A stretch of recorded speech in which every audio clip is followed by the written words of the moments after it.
So we got Kamala Harris for the people, her book. Can I ask you a few questions? I'll be nice. Okay. I usually don't do it without my agent's approval. Okay. What's your name? Debbie. Debbie. You from Miami here? Absolutely. 5 blocks away. So talk to me about Miss Harris. Why are you supporting her? And how was her book? How was her book? I didn't read it. Her book is great. First, she's a professional. So, okay. Let me do this then. Okay. She's a professional. She knows what she's talking about. She has ideas for policies. I don't expect her to change the world 100%, but I think she knows how to go in the right direction, get the right counseling. That's essential.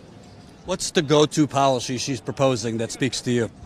I think her views on immigration are significant. She's from California, having been the state's attorney general. And she's dealt with the issue, not just criminality, which was, being brought forth more than anything.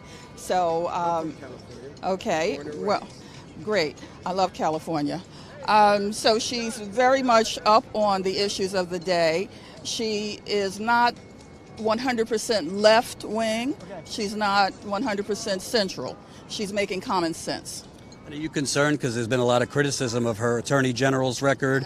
There's been reports that there's some people in jail, that there was evidence they shouldn't be in jail, but she fought to keep them in jail. She went after mothers for truancy of their kids, which a lot of people feel is, kind of disproportionately harming minority mothers who are just, trying to help. Minority mothers. I think she went after mothers who had children who were truant, and I've had a child in school years ago.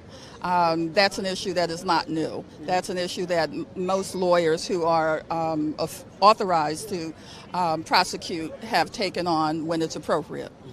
And what about, she's been in the Senate since 2016. What policies has she kind of passed or pushed?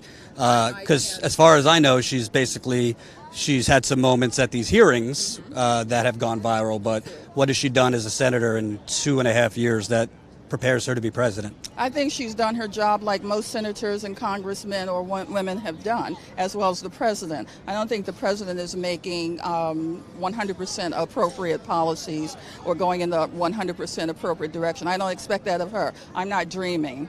I'm very realistic as to what most politicians do and don't do. Well, isn't that the problem? Why we got Trump? Because people were tired of the same old politicians. She hasn't really passed any legislation. She's I think she sponsored a few things. Entered a bill, right. Yeah, necessarily.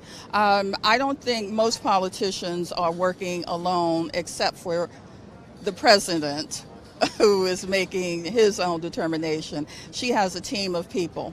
She has to basically go through them, work with them, conspire with them sometimes.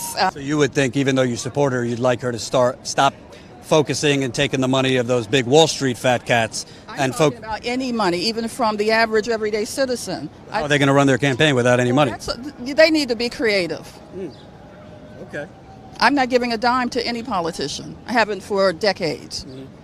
But you're not concerned that she's taking all that Wall Street money? I'm not concerned because that's how they do it. I don't think she's alone in that.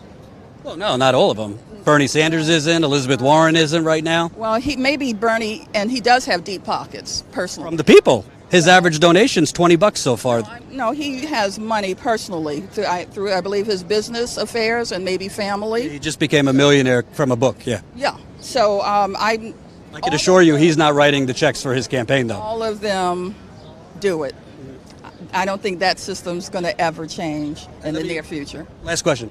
So forget Kamala Harris for a second. Okay. You got Trayvon Martin, Jordan Davis, Stephon Clark in Sacramento. The list goes on. Michael Brown. We were talking about Tamir Rice, not murder, but the Central Park Five. Right. There's been a series about that recently. I hear a lot of candidates talking about criminal justice reform, and I see a lot of candidates go down to South Carolina when they want the black vote. Pandering. But I don't see them doing much after that. I haven't for 40 years. I lived in Washington, D.C. for 20 years, from the Carter administration on up, and haven't seen anything significantly change. But I don't think they're really the change makers. I think the people, if they don't get in the streets like the people in Hong Kong got in the streets in the hundreds of thousands, then we're doomed. Hope you enjoyed that last video. Hop on over to statusquo.com where you can sign up for our email list and become a member for as low as $5 to $10 a month.